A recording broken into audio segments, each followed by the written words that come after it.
but I am a nerd in that way. Pretty Okay. proud of it.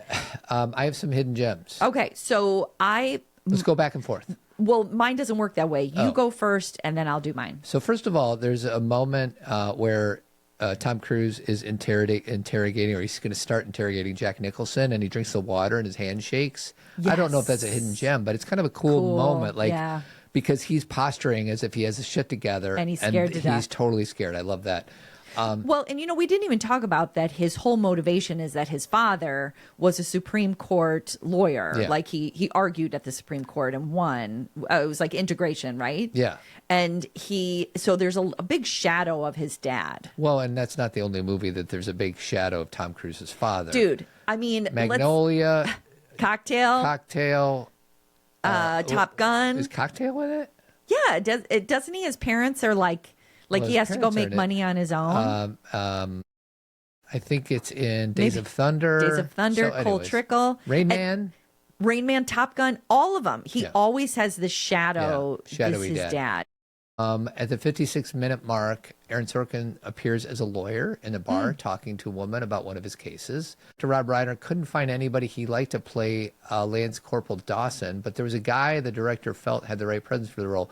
His name is Wolfgang Bodison, and that's who ends up playing it. That's Dawson. He was a film's location scout. No way. Who had never acted before and never thought about acting. How about that? That's cool. That's crazy.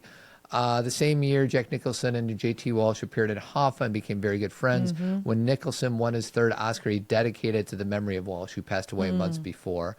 Aunt Ginny is played by Rob Reiner's sister-in-law, Maude Winchester. You Can't Handle the Truth was voted as number 92 on the 100 Greatest Movie Lines.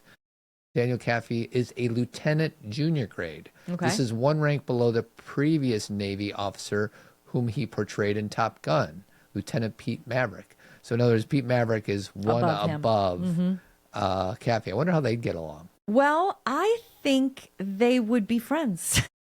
I think they would too. Joanne Galloway is Lieutenant Commander. This is one rank higher than the next Navy officer who she portrayed, Lieutenant Jordan O'Neill in G.I. Jane.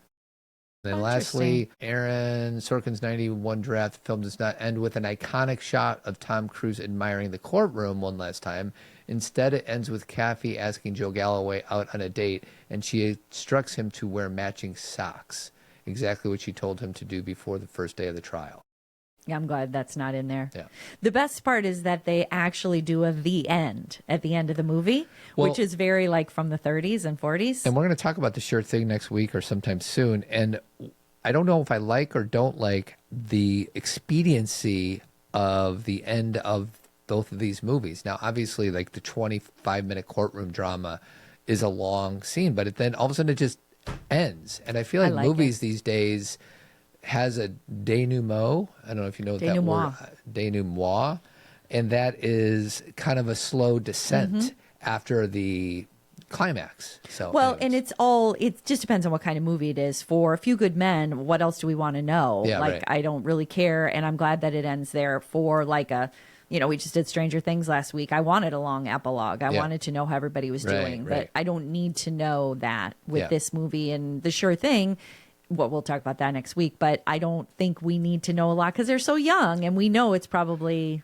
I got some hot takes. By the way, The Sure Thing is right now on YouTube for free. So if anybody wants to listen next week or whenever we do The Sure Thing, it's watch. available. It's so good, and it's sweet, and it's very of its time, and we loved it. So, okay, my hidden gem is just going to be Kevin Bacon. Okay, because I love Kevin Bacon in these movies, but what I love more is that Kevin Bacon decided to take his career and become a character actor. He obviously was the head or the lead in Footloose, and he was the lead in Murder in the First, and he was the lead of like maybe The River Wild, or maybe he was, second to Meryl Streep. Like he had leading roles. Yeah. But he did something really cool with his career where he's like, hey, I'm going to go into really good movies and be a great character actor. And I especially like him in A Few Good Men because Kiefer Sutherland, and I totally get that it's his character is supposed to be like a snide, like, immoral kind of guy. But Kiefer Sutherland like takes it up kind of a notch. Yeah. You know what I mean? And one thing that I read about Kevin Bacon, or a few people said this in the article, was that when he's in a movie, he's there to serve the movie. Yeah. And he's not like trying to have the moment. Yeah. He's serving the person that he's with. He's serving the narrative, or pushing the plot along. And I always feel like Kiefer Sutherland is trying to be like the guy. And maybe that's just his roles. Dan Caffey. Smiling Jack Ross. Welcome to the big time. You think so? Let's hope for Dawson and Downey's sake you practice law better than you play softball. Unfortunately for Dawson and Downey, I don't do anything better than I play softball.